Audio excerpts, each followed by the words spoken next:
Presented by Virat Music. Bhola के चुनरी लाले लाल 140 के रफ्तार लगे है जे मालिन अरहुल मैया जी के द्वार। लगे चुनरी लाले लाल 140 के रफ्तार लगे है जे मालिन अरहुल मैया जी के द्वार। लगे चुनरी लाले लाल 140 के रफ्तार लगे है जे मालिन अरहुल मैया जी के द्वार। मैया जी के द्वार मैया जी के द्वार लगे चुनरी लाले फेरी से मौसम दशहरा के आयो नवमी में 9 दिन मैया पूजायो। नवमी में 9 दिन मैया पूजायो।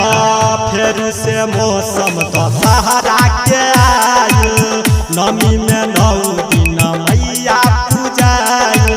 मैया पूजायो मिलते मैया जी के प्यार नहीं हैया इंतजार लगे है जे मालिन अरहुल मैया जी के द्वार। लगे चुनरी लाले लाल 140 के रफ्तार लगे है जे मालिन अरहुल मैया जी के द्वार।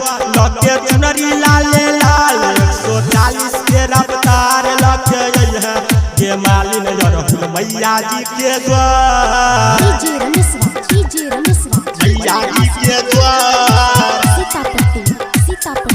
मैया जी के द्वार लगे चुनरी लाले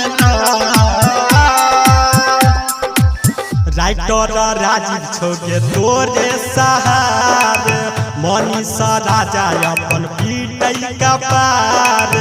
मनीषा राजा अपन पीटई का पार।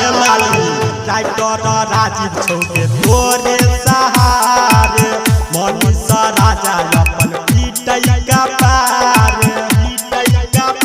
राजन अमित छोके ठार आई मैया के दरबार लगे है जे मालिन अरहुल मैया जी के द्वार। लगे चुनरी लाले लाल 140 के रफ्तार लगे है जे मालिन अरहुल मैया जी के द्वार। लगे चुनरी लाले लाल 140 के रफ्तार लगे है जे मालिन अरहुल मैया जी के द्वार।